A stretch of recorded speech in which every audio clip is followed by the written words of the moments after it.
सर्दियों का मौसम आया हुआ था। हर तरफ बर्फ ही बर्फ थी।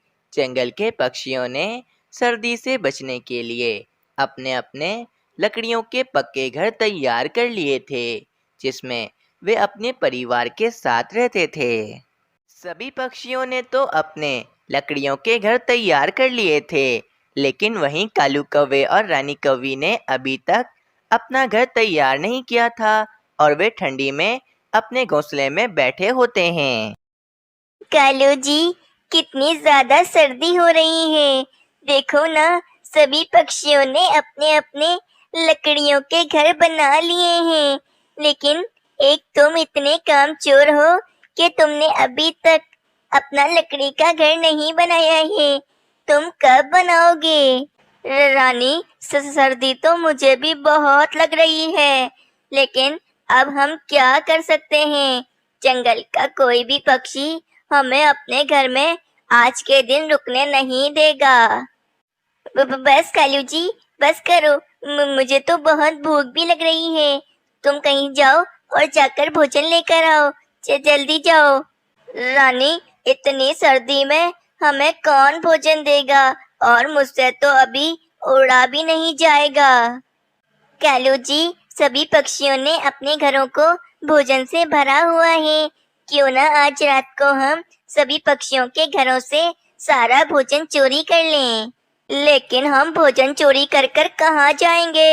हमें भोजन चोरी कर कर वापस अपने घोंसले में ही आना होगा और पक्षी सुबह हमें पकड़ लेंगे। नहीं नहीं कालू जी, हम पक्षियों का सारा भोजन चोरी कर कर जंगल की पास वाली गुफा के अंदर चले जाएंगे। वे गुफा में ज्यादा सर्दी भी नहीं होती है और उस गुफा में कोई रहता भी नहीं है। हाँ रानी, ये ठीक रहेगा। आज रात को हम सभी पक्षियों का भोजन चोरी कर लेंगे। मम्मा, बाहर का मौसम कितना अच्छा हो रहा है।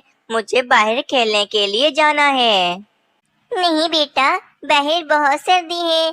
तुम अभी बाहर खेलने नहीं जा सकते हो। तुम घर में ही आराम करो। मीनू चिड़िया ने भी अपने घर को भोजन से भरा हुआ था, क्योंकि मीनू चिड़िया को पता था कि सर्दियों के मौसम में भोजन ढूंढना बहुत ही ज़्यादा मुश्किल होता है।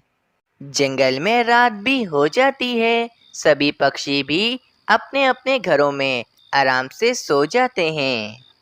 अच्छा हुआ रानी, तुमने ये लकड़ियाँ जला ली। हमें अब सर्दी थोड़ी कम लग रही है। कालू जी, सर्दी को छोड़ो। देखो रात हो गई है। चलो, जंगल के सभी पक्षी भी सो गए होंगे। हम सभी पक्षियों के घरों में जाते हैं और उनका सारा भोजन चोरी कर लेते हैं। और फिर कालू कौवा और रानी कौवी पक्षियों के घरों में उनका भोजन चोरी करने के लिए चले जाते हैं। कुछ देर के बाद कालू कौवा और रानी कौवी सभी पक्षियों का भोजन चोरी करके अपने घोंसले में आ जाते हैं।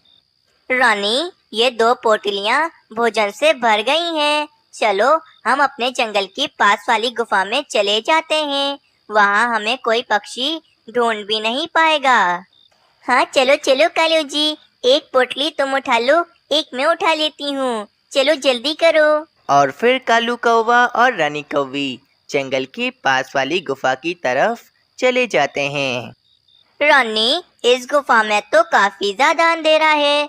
मुझे तो कहीं पर भी कुछ दिखाई नहीं दे रहा है। चलो, मैं लकड़ियाँ जलाता हूँ। और फिर कालू कौवा पास ही पड़ी लकड़ियाँ जलाता है और थोड़ी बहुत रोशनी हो जाती है। रानी, चलो हम यहीं पर ही सो जाते हैं। सुबह होते ही हम अपने लिए नया घोंसला बना लेंगे। और फिर कालू कौवा और रानी कौवी वहीं पर ही आराम से सो जाते हैं।